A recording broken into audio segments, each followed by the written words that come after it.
Sutra Teratai yang menakjubkan, Bab 11, Kemunculan Stupa Mustika, Shinfasyang Sutra Teratai, episode 1291.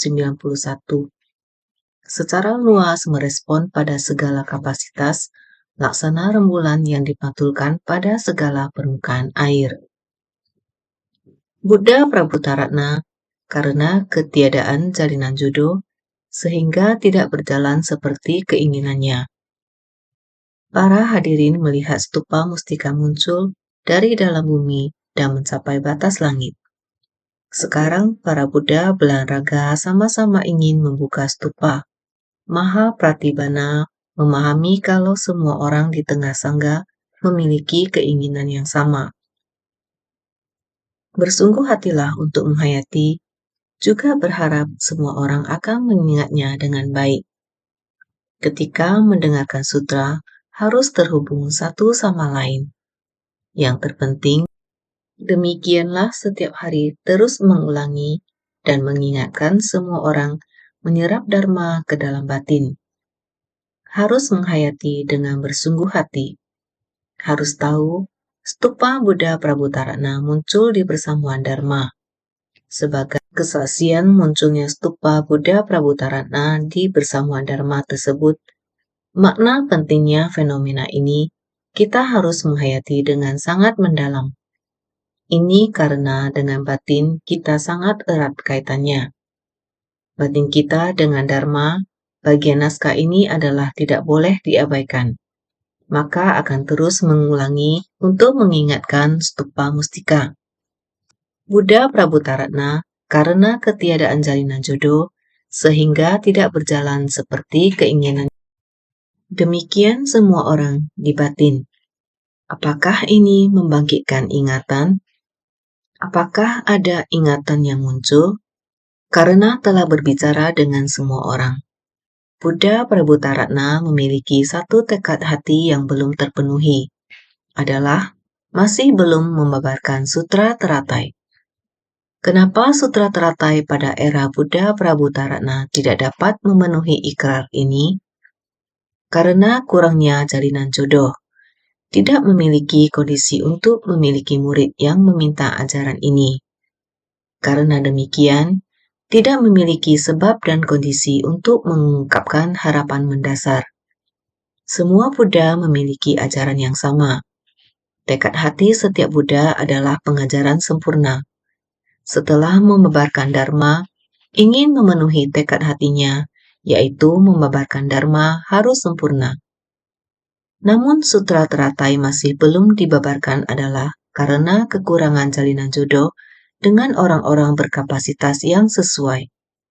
Seperti Sariputra dan Bodhisattva Maha Pratibhana sekarang, yang disebut sebagai orang yang memiliki kapasitas yang sesuai untuk menerima pembabaran Dharma Buddha.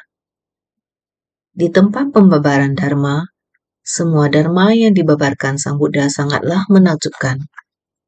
Namun semua orang masih belum dapat memahami sepenuhnya. Batin semua orang masih belum ada kejelasan. Serasa masih ada kekurangan sesuatu, makanya butuh orang yang memiliki kapasitas yang sesuai untuk menerima pembabaran Dharma Buddha. Mereka memahami bahwa kapasitas semua orang lebih kurang sama seperti mereka. Dharma yang dibabarkan Sang Buddha, dia dapat memahaminya. Namun masih banyak orang yang belum dapat memahami sepenuhnya. Jadi mereka harus bertanggung jawab. Mereka bangkit untuk memohon agar Sang Buddha demi para makhluk membabarkan Dharma ini dengan jelas agar batin semua orang bisa memahami sepenuhnya. Dharma yang dibabarkan Sang Buddha pada dasarnya sangatlah jelas. Hanya saja orang masih kurang kapasitasnya. Maksud Sang Buddha tidak dapat dipahami oleh orang yang belum mencukupi kapasitasnya. Maka bagi orang yang belum cukup memiliki kapasitas, harus ada orang yang membangkitkan niat untuk bertanya. Kesempatan ini harus digenggam dengan baik. Ini namanya penerima Dharma. Dharma yang dibabarkan Sang Buddha saat ini, Jika semua orang ingin tahu, namun masih belum terlalu memahami, maka harus ada orang yang bertanya. Jadi tempat ini ada stupa mustika Buddha Prabhutaratna yang muncul. Keinginannya belum terpenuhi. Sang Buddha lalu membantu Buddha Prabhutaratna untuk mengutarakan keinginannya. Karena dia ingin mendengarkan Dharma, karena stupa mustika Buddha Prabhutaratna ingin mendengarkan Dharma. Oleh karena itu, stupa mustikanya muncul dengan seluruh tubuh di dalamnya. Maknanya adalah agar kita semua mengetahuinya. Batin setiap orang. Apakah kita dapat memahami Dharma dengan jelas? Apakah kita dapat memahami prinsip kebenaran dari keluar dari rumah terbakar? Kekosongan sejati dan kota gaib. Apakah semuanya jelas? Apakah prinsip kebenaran dalam kota gaib sudah mencapai pada tingkatan keberadaan yang menakjubkan? Sang Buddha telah menyampaikan kepada semua orang, membimbing semua orang seperti guru pembimbing membimbing semua orang. Bukan hanya membimbing kita keluar dari rumah yang terbakar, tetapi juga membimbing kita melampaui kota gaib. Datang untuk membuktikan, agar semua orang dapat menghayati dan memahaminya. Setelah menghayati dan memahaminya, apakah seperti ini sudah benar? Benar. Apakah berhenti di sini? Tidak. Sang Buddha masih mau memberitahukan kepada semua orang untuk menegakkan sutra teratai, melanjutkan jiwa kebijaksanaan Buddha. Dalam sutra teratai, terdapat seluruh raga Buddha. Oleh karena itu, di dalam bab Guru Dharma, sangat penting. Setelah selesai membabarkan bab Guru Dharma, stupa mustika mulai muncul. Stupa mustika muncul ke permukaan adalah agar kita dapat memahami bahwa setiap orang memiliki sebuah stupa puncak burung nazar. Setiap orang harus sangat jelas bahwa Dharma tidak jauh dari kita dan berada di depan mata kita. Oleh karena itu, stupa mustika muncul ke permukaan. Meskipun saya berulang kali mengatakan, di batin kita, apakah semuanya telah membangkitkan stupa mustika dalam puncak burung nasar milik kita? Puncak burung nasar berada dalam hati kalian. Apakah kita telah menyerap makna dari sutra ke dalam batin? Bila telah menyerap makna sutra ke dalam batin, apakah kalian telah mengukirnya di dalam hati? Jika ada, maka keseluruhan Dharma akan selalu bersama kita. Sama seperti seluruh tubuh dari Buddha Prabhutaratna, ini adalah karena sifat hakiki tatata dari diri kita. Sejak masa lampau hingga sekarang, kita tidak bertambah atau berkurang. Senantiasa ada bersama kita dari kehidupan demi kehidupan kita. Kita semua memiliki sifat hakiki tatata. Namun bila kita tidak mempraktikannya pada ketika ini, Buddha Sakyamuni berharap agar kita semua tidak akan kehilangan tekad kita. Waktu berlalu sangat cepat. Pada masa lampau, Buddha Prabhutaratna telah kehilangan kesempatan untuk membabarkan. Pada saat itu, karena jalinan jodoh beliau, saat itu kurang orang berkapasitas sebagai penerima Dharma, sehingga ketiadaan jalinan jodoh, sehingga tidak berjalan seperti keinginannya. Dia tak pernah punya kesempatan membabarkan sutra teratai. Karena itu, keseluruhan tubuhnya diletakkan dalam stupa. Ini melambangkan sifat hakiki tatata kita yang telah lama terpendam dalam diri kita. Jalinan jodoh kita masih belum matang. Kita masih kurang akan kapasitas dan jalinan jodoh. Oleh karena itu, kita semua memiliki sebuah stupa. Tetapi stupa ini belum terbuka. Di dalam stupa mustika ini ada keseluruhan raga Buddha kuno. Seluruh raga Buddha kuno sudah muncul. Stupa ini ada di dalam batin kita, di puncak burung nazar. Puncak burung nazar kita juga sudah muncul stupa mustika. Ini berarti kita harus mendengarkan Dharma. Tetapi, kita masih belum dapat melihat seluruh tubuh Buddha Prabhutaratna. Oleh karena itu, Bodhisattva Mahapratibana di Bodhimanda Buddha Sakyamuni. Bodhisattva Mahapratibana adalah orang yang paling cocok untuk memohon penjelasan kepada Buddha. Dia memohon untuk dapat diperlihatkan, untuk dapat melihat tubuh Buddha Prabhutaratna di dalam stupa. Oleh karena itu dikatakan, para hadirin melihat stupa mustika muncul dari dalam bumi dan mencapai batas langit. Stupa muncul dari tanah, sangat tinggi 20.000 mil, melewati awan yang berada di atas langit, sehingga dikatakan muncul dari dalam bumi dan mencapai batas langit. Sangat tinggi. Ini melambangkan sudah melebihi ajaran dari 5 kendaraan mempelajari sutra teratai. Setiap orang sudah memiliki kemajuan dari ajaran kecil, kendaraan Sravaka dan Pratyeka Buddha, sampai mencapai tingkat Bodhisattva. Dengan benih sebab dari Bodhisattva, kita tetap maju terus hingga mencapai buah kebudaan. Ini berarti kita sudah membangkitkan tekad. Dari kendaraan besar, dengan keinginan yang teguh, kita sudah menembus batin manusia awam yang turun dan naik, dan sudah bersungguh hati untuk semakin maju.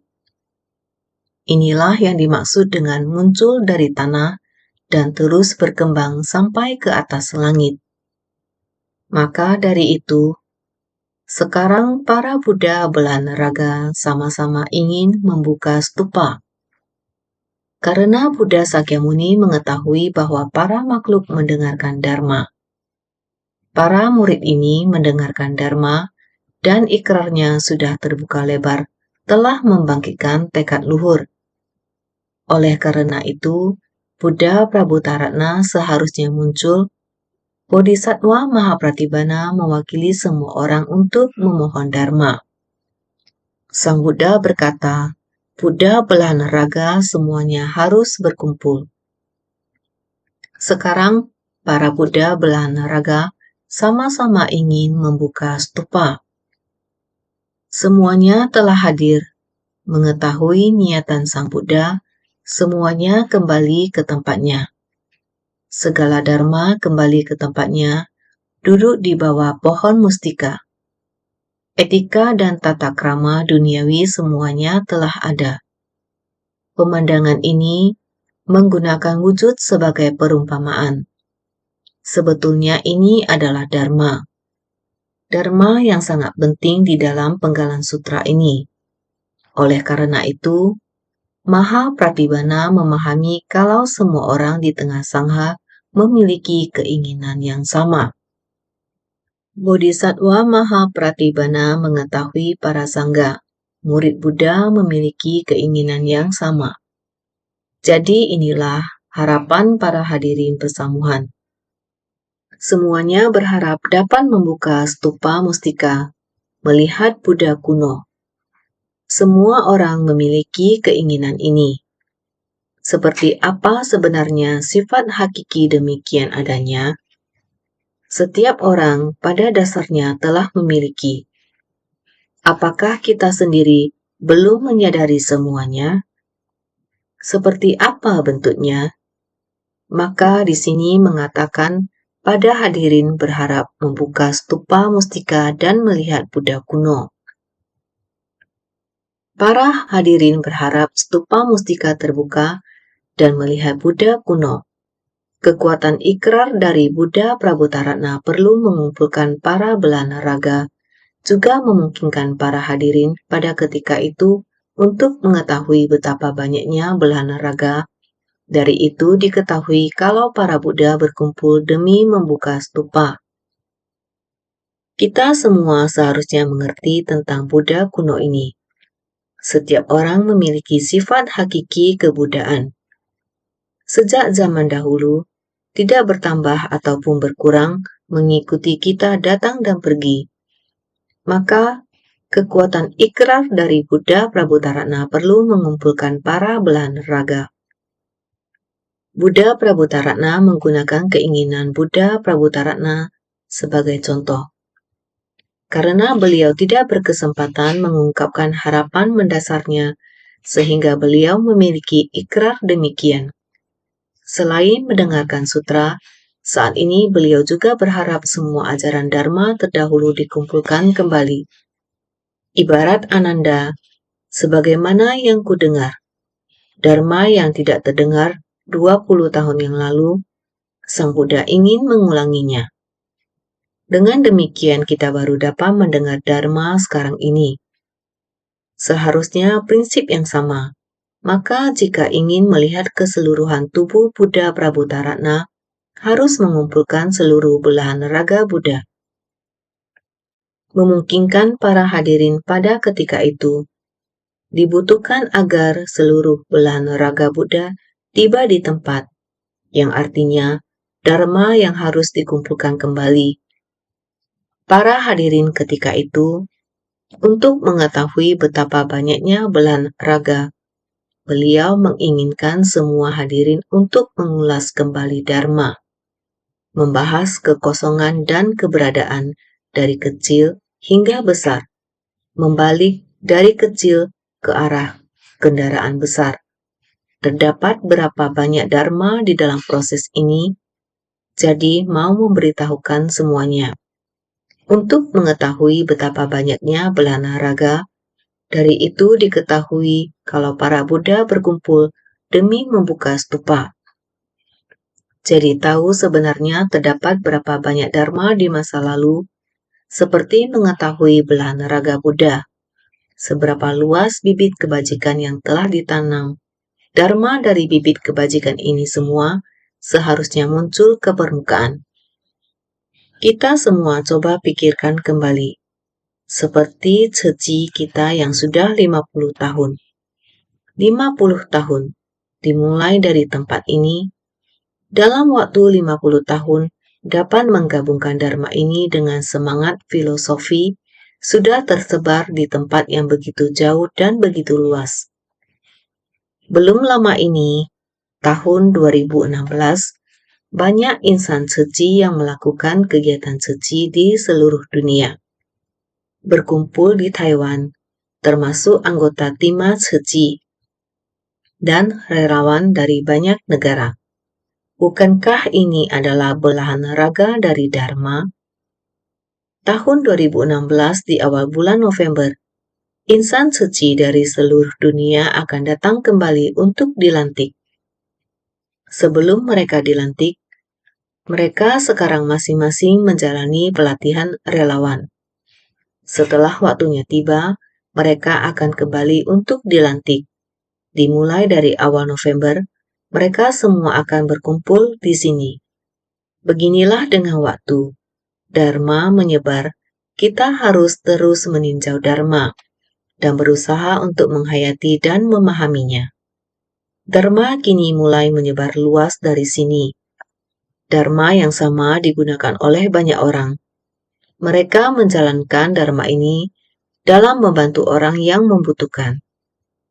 Semakin banyak orang yang membutuhkan, maka diketahui kalau para Buddha berkumpul demi membuka stupa. Mereka tahu bahwa mereka harus mulai untuk membuktikan bahwa Dharma telah berkumpul kembali. Calon komite mengikuti pelatihan secara bersungguh-sungguh. Kelompok demi kelompok akhirnya akan kembali untuk dilantik. Sama halnya ini, sama seperti saat akan dilantik sudah tiba. Ini adalah memberi kesaksian, harus datang untuk memberi kesaksian. Tathagata menjelmakan wujud sementara sesuai jenis dari para makhluk. datang dengan mengendarai Dharma yang demikian. Ini adalah seperti siklus kita setiap tahunnya, yaitu mengadakan pelatihan calon komite selama 2-3 tahun mengikuti pelatihan dan akan mulai membangkitkan tekad. Kemudian mulai menapaki jalan bodhisattva, mempraktikkan jalan bodhisattva dengan terjun di tengah masyarakat. Semua ini melalui proses pelatihan. Masuk ke dalam masyarakat setelah beberapa tahun mengerjakan ini semua, diri sendiri merasa bahagia dan memutuskan untuk dilantik. Ajaran duniawi dan ajaran Buddha adalah saling terhubung. Tathagata menjelmakan wujud sementara sesuai jenis dari para makhluk. Secara luas merespon pada segala kapasitas, laksana rembulan yang dipantulkan pada segala permukaan air. Ini dinamakan tubuh perubahan atau nirmana kaya.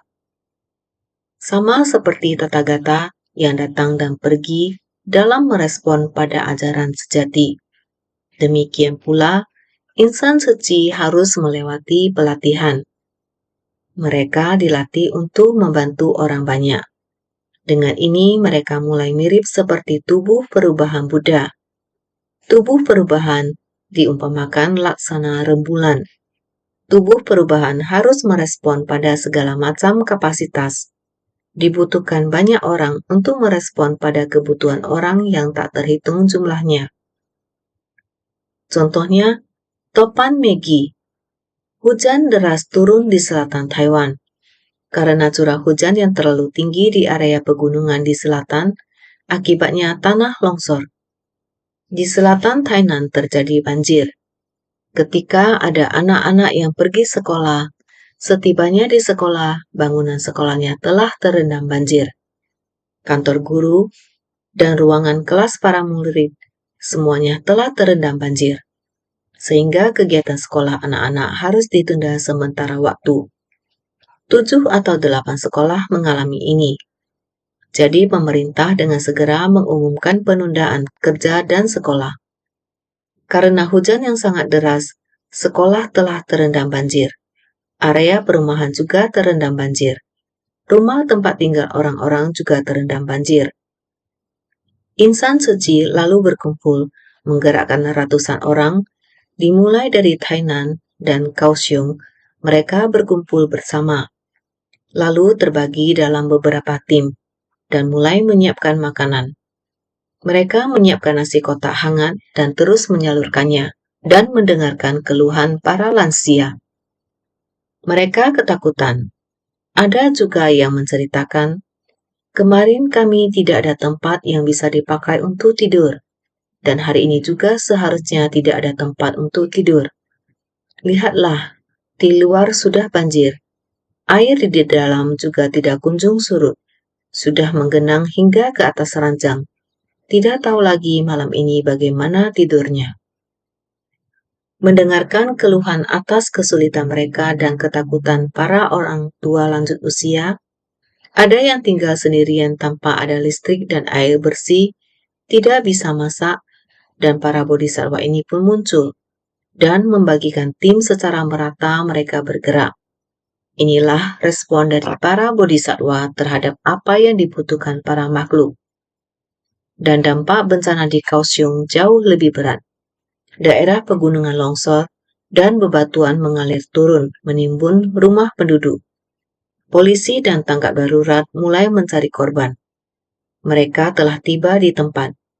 Para insan suci masih terus melakukan survei bencana.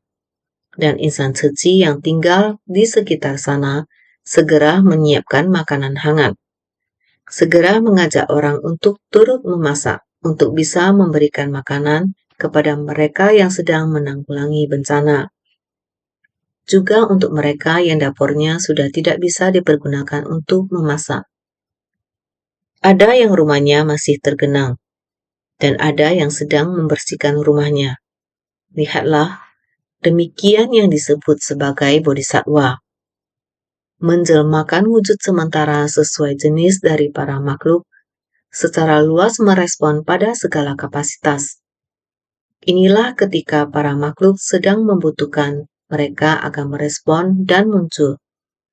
Maka, menjelmakan wujud sementara sesuai jenis dari para makhluk secara luas merespon pada segala kapasitas, seperti laksana rembulan yang dipantulkan pada segala permukaan air.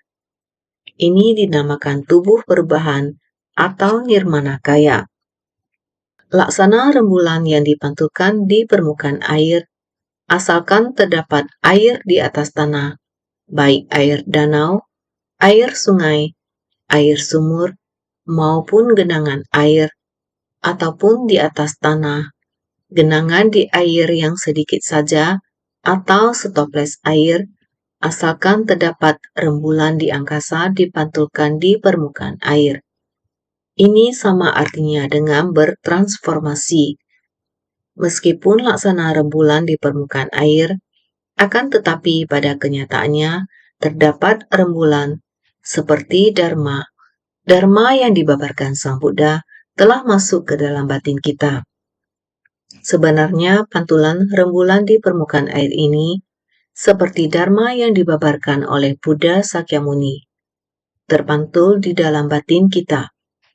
Apakah kamu tahu bahwa sebenarnya ada bulan purnama? Bulan purnama ini berada di dalam lubuk hati kita yang terdalam. Batin bagaikan jagat raya, bagaikan alam semesta, memiliki kelapangan dada seluas jagat raya. Kita semua sangat jelas bahwa Dharma sejak zaman dahulu kala tak pernah berubah. Kita dapat tersadarkan karena berpadu dengan langit, bumi, dan segala Dharma. Bagaimana kita tidak memilikinya? Tentu ada. Bukankah setiap hari, setiap bulan berada di dalam batin kita? Maka sebelum mencapai kebudayaan, kita semua adalah transformasi. Agar Dharma ini harus membuktikan bahwa terdapat Dharma yang demikian masuk ke dalam batin kita. Ini adalah bodhisattva terjun ke tengah masyarakat. Maka dikatakan, laksana rembulan yang dipantulkan pada segala permukaan air. Ini dinamakan tubuh perubahan atau nirmana kaya. Kita mendengarkan Dharma. Untuk memahami demikianlah Dharma Sang Buddha. Buddha Pramutaratna berada dalam stupa dan seluruh raganya mengemban ikrar untuk memberi kesaksian. Sekiranya ingin membuka stupa, mesti menanti Bhagawan Sakyamuni mengumpulkan para belahan raga terlebih dahulu. Ibarat sebuah pelita yang menyalakan pelita-pelita yang tak terhingga. Jadi, seluruh raganya mengemban ikrar untuk memberi kesaksian. Sekiranya ingin membuka stupa, mesti menanti Bhagawan Sakyamuni mengumpulkan para belahan raga terlebih dahulu. Ini seperti kemunculan stupa mustika. Ini sama seperti rembulan memantulkan air. Ini juga satu cara untuk bimbingan kepada kita. Mengumpamakan kepada kita, sifat hakiki tata kita sama seperti stupa. Dari manusia awam memiliki kerisauan dan kegelapan batin dari 25 keberadaan. Berubah menjadi ratusan ribu jenis kerisauan dan kegelapan batin. Karena demikian, Buddha merespon dunia dengan datang ke dunia untuk memberi pengajaran kepada kita. Dharma-dharma ini sama seperti bayangan rembulan, memantul di danau batin kita, di permukaan air kita, membuat kita memahami sehingga laksana rembulan yang dipantulkan pada segala permukaan air. Air apapun ini, semuanya bisa membuat kita tahu bahwa seperti apa rembulan itu, membuat kita tahu bahwa stupa mustika adalah demikian sebenarnya. Stupa mustika berada dalam batin kita. Jelmaan raga Buddha adalah demikian. Telah menerima Dharma, mengembangkan kemampuan mereka di dunia secara meluas. Dharma dunia telah diterapkan di dunia, Ini adalah prinsip kebenaran yang sama. Jadi, seluruh raganya mengemban ikrar untuk memberi kesaksian. Stupa Mustika memberi kesaksian Dharma sejati, sehingga semua orang ingin membuka stupa, ingin memahami Dharma sejati, ingin lebih memahami. Jadi, mesti menanti Bhagawan Sakyamuni mengumpulkan para belan raga terlebih dahulu. Dengan mengumpulkan kembali Dharma ini, ibarat sebuah pelita yang menyalakan pelita-pelita yang tak terhingga. Jika sebuah pelita dinyalakan, akan menyalakan pelita-pelita yang tak terhingga, maka dunia akan menjadi terang. Naskah-naskah ini meskipun sepertinya sangat rumit, namun ini adalah sangat penting. Mari melihat naskah di bawah ini. Ingin lebih jelas dan memahaminya. Ini adalah naskah sutra yang pernah kita bahas kemarin. Pria berbudi, engkau pergi mengunjungi Gunung Gradakuta, tempat di mana Buddha Sakyamuni berada, dan katakan seperti pesanku ini. Apakah Anda bebas dari penyakit dan kesulitan? Apakah Anda bertenaga, damai, dan bahagia? Apakah kumpulan bodhisattva dan sravaka semuanya aman, tentram? Sutra Teratai bab 11, kemunculan stupa mustika. Apakah semua orang aman? Apakah Buddha aman? Kondisi batin Sang Buddha. Apakah para makhluk mudah untuk dibimbing? Apakah hati Buddha sangat damai? Ini harus bertanya pada diri sendiri. Apakah sangat tenang? Para makhluk sakit, maka Buddha akan sakit. Dengan prinsip kebenaran yang sama, para makhluk memiliki kerisauan, maka bodhisattva juga akan memiliki kerisauan. Inilah kekhawatiran dan penderitaan para Buddha dan bodhisattva. Semuanya tidak lain adalah karena para makhluk. Tebarkan bunga mustika ini di hadapan Buddha sebagai persembahan, seraya berkata, Buddha Polan itu berharap stupa mustika ini dibuka. Semua Buddha mengutus pengiring juga seperti demikian. Sutra Teratai bab 11, kemunculan stupa mustika. Bagian naskah sutra ini, bunga mustika ini, adalah para belahan raga Buddha telah tiba.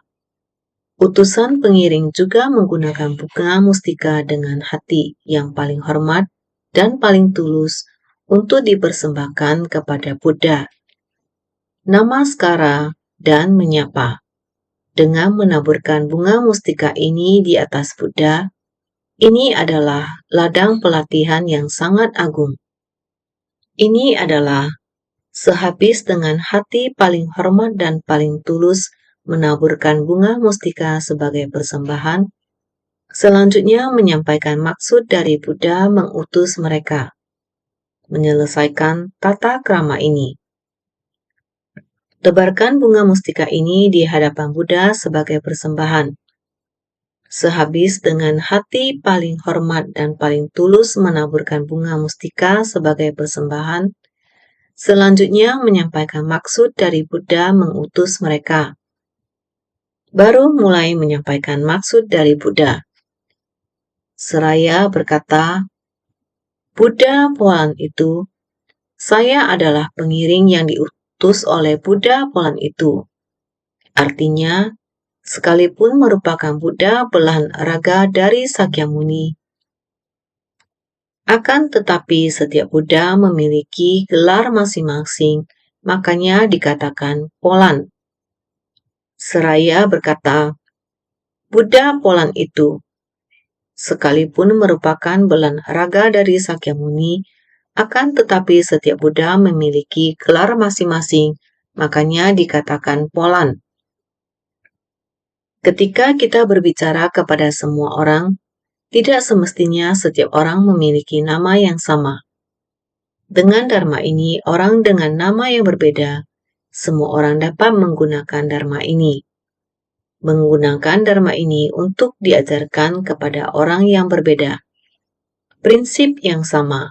Maka, Buddha Polan itu, yaitu Buddha yang satu ini mengajar saya menjadi paham, dan saya datang sekarang.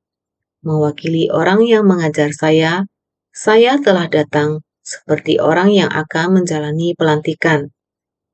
Tidak semua komite yang mendampingi mereka, komite yang membimbing mereka, tapi perwakilan yang membawa mereka datang. Membawa mereka datang dan mulai menjalani pelantikan. Hingga pada saatnya mereka akan berkata, "Saya datang dari tempat ini. Saya masuk suci disebabkan jalinan jodoh yang sedemikian. Orang ini yang membawa saya masuk." Ini adalah prinsip yang sama. Makanya dikatakan Polan. Demikianlah, Dharma duniawi dan Buddha Dharma adalah sama. Buddha Polan itu adalah masing-masing Buddha Balanaraga meminta pengiringnya untuk mewakili dalam menyebutkan namanya sendiri. Jika kamu pulang, kamu akan berkata bahwa siapa yang membawa dan membimbingmu. Setelah melalui pelatihan selama beberapa waktu, sehingga telah siap untuk pelantikan. Prinsip yang sama. Buddha Polan itu adalah yang mengutus saya datang. Buddha Polan itu, masing-masing Buddha Balanaraga meminta pengiringnya untuk mewakili dalam menyebutkan namanya sendiri. Dari sini diketahui kalau Balanaraga tidak perlu semuanya bernama Sakyamuni. Dikatakan, aku memiliki nama berbeda di negeri yang berbeda pula. Aku di sini artinya Dharma. Apa yang diajarkan Buddha Sakyamuni adalah Dharma. Dharma berada di negeri berbeda. Ajaran yang sama diajarkan. Orang yang menerima Dharma turut membina diri, juga mencapai kebudaan. Tetapi dengan nama yang berbeda, Dharma dapat membuat orang mencapai kebudaan. Mereka juga disebut sebagai Buddha. Tetapi mungkin dengan nama yang berbeda. Para Buddha Balanaraga telah sampai. Oleh itu, berharap stupa mustika ini dibuka. Para Buddha Balanaraga ingin stupa mustika dibuka. Mereka datang karena ingin stupa mustika dibuka dan ditunjukkan para hadirin. Ikrar dari Prabu Taratna telah terbayar, tetapi permohonan dari Maha Pratibhana belum tercapai. Dari itu, para Buddha sama-sama ingin stupa mustika dibuka. Karena stupa mustika telah muncul, karena mengetahui peristiwa ini, semua orang telah berkumpul. Para Buddha Balanaraga ingin stupa mustika dibuka. Mereka datang hanya karena ingin stupa mustika dibuka. Ditunjukkan pada para hadirin. Stupa mustika adalah untuk memberi kesaksian. Jadi ikrar Buddha Prabu Taratna telah terbayar. Juga telah hadir untuk mendengarkan Dharma. Semua Dharma ini telah terkumpul. Buddha Sakyamuni menyesuaikan dengan ikrar batin Buddha Prabu Taratna. Ini adalah interaksi antara dua Buddha. Buddha satunya karena untuk mendengarkan Dharma, juga karena untuk memberi kesaksian. Buddha satunya adalah untuk membabarkan Dharma, adalah menyesuaikan dengan kebutuhan Buddha kuno. Jadi ini dinamakan ikrar telah terbayar. Ikrar batin telah tercapai. Jadi, tetapi permohonan dari Maha Pratibhana belum tercapai. Bodhisattva Maha Pratibhana ingin Sang Buddha membuka stupa. Pada saat ini masih belum dibuka. Dari itu, para Buddha sama-sama ingin stupa mustika dibuka. Karena Bodhisattva Maha Pratibhana mempersilakan Buddha untuk membuka stupa. Sang Buddha berkata, kemunculan stupa mustika Buddha Prabu Taratna. Ikrar batinnya adalah belahan raga saya sudah harus terkumpul. Kita harus kumpulkan dulu Buddha belahan raga, barulah dapat membuka stupa mustika. semua orang seharusnya ingat. Jadi, sekarang Buddha belahan raga telah tiba semua. Ikrar batin Buddha Prabhutarana juga telah tercapai. Selanjutnya adalah mulai mempersilakan Buddha untuk membuka stupa mustika. Karena para utusan pengiring ini telah datang semua, mengungkapkan bahwa setiap Buddha datang untuk pembukaan stupa mustika. Pada ketika itu, Buddha Sakyamuni melihat kalau semua Buddha belahan raga telah berkumpul, masing-masing duduk di atas singgasana singa. Sutra Teratai bab 11 kemunculan stupa mustika. Buddha melihat belahan raga telah duduk dengan damai. Duduk damai di atas singgasana singa di bawah pohon. Inilah belahan raga Buddha. Semua telah duduk di tempatnya, yang artinya Dharma telah ada di tempatnya. Semua Dharma ini telah tiba di tempat. Para Buddha dengan kekuatan dari metode terampil membimbing para makhluk yang berjodoh di mana-mana. Para belahan raga di 10 penjuru menampakkan wujud pencapaian kebudaan. Ini membuat semua orang lebih memahami kekuatan metode terampil dari para Buddha. Setiap Buddha juga sama. Dengan kekuatan dari metode terampil, demikian perlahan-lahan membimbing masuk para makhluk. Kita sekarang lebih memahami Buddha tak lain dan tak bukan ingin kita setiap orang bisa mencapai kebudaan. Menuju ke jalan pelatihan, menuju kebudaan, bukan hanya memberi kebaikan bagi diri sendiri saja. Bukan. Sehingga para Buddha dengan kekuatan dari metode terampil membimbing para makhluk yang berjodoh di mana-mana ke semua tempat menjalin jodoh baik dengan para makhluk. Dengan menggunakan apa menjalin jodoh? Dengan Dharma. Dharma bisa menyebar ke segala tempat. Tidak harus Buddha Sakyamuni berdiam selamanya di dunia. Dharma berdiam selamanya di dunia manusia. Ajaran duniawi demikian. Hidup, tua, mati. Terakhir adalah lenyap. Lenyap untuk dibimbing. Tetapi Dharma adalah selamanya. Dharma yang sudah lama menjadi pengetahuan baru. Dharma yang sudah lama sesuai dengan kebutuhan dunia terus berubah. Sehingga 3 kali mengubah menjadi tanah murni sesuai dengan kebutuhan dunia. Ini yang perlu kita pahami. 3 kali mengubah menjadi tanah murni ini supaya kita memahami dunia seperti rumah yang terbakar. Harus segera keluar dari rumah yang terbakar. Di luar rumah yang terbakar ada 3 kendaraan. Harus baik-baik memilih. Terakhir, paling baik memilih kereta lembu putih yang besar. Itulah kendaraan besar. Ini harus sangat kita pahami. Kemudian selanjutnya kota gaib. Setelah memahami Dharma terus membasahi jiwa kebijaksanaan kita, selanjutnya kita harus semakin memahami ajaran kendaraan besar. Sejak kalpa butiran, tata kita tidak pernah berubah, selamanya ada. Kita seharusnya sangat memahami. Setelah memahami, semuanya jelas, membangkitkan tekad besar. Membangkitkan tekad besar ini semuanya adalah proses membabarkan Dharma. Setelahnya, kita semua sangat menghargai Sutra Teratai. Sutra Teratai merupakan keseluruhan raga Buddha. Harus memahami di mana adanya Sutra Teratai pada bab Guru Dharma mengatakan memunculkan stupa mustika. Pada bab ini, pagoda mustika muncul di hadapan sesuai urutan. Semua seharusnya memahami, sehingga membimbing para makhluk berjodoh dimanapun. Demikian, dengan berbagai macam metode melalui ribuan tahun, Dharma tetap tidak berubah. Tetap berubah untuk menyesuaikan dunia sesuai dengan dunia.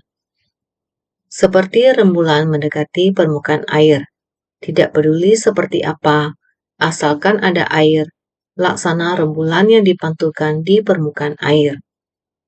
Laksana rembulan yang dipantulkan di permukaan air, demikian juga Dharma. Para Buddha belah naraga dari 10 penjuru menampakkan wujud pencapaian Buddha, sehingga kita harus bersungguh hati, senantiasa lebih bersungguh hati, senantiasa berinteraksi dalam kehidupan keseharian. Semuanya merupakan Dharma sejati, asalkan kamu senantiasa lebih bersungguh hati.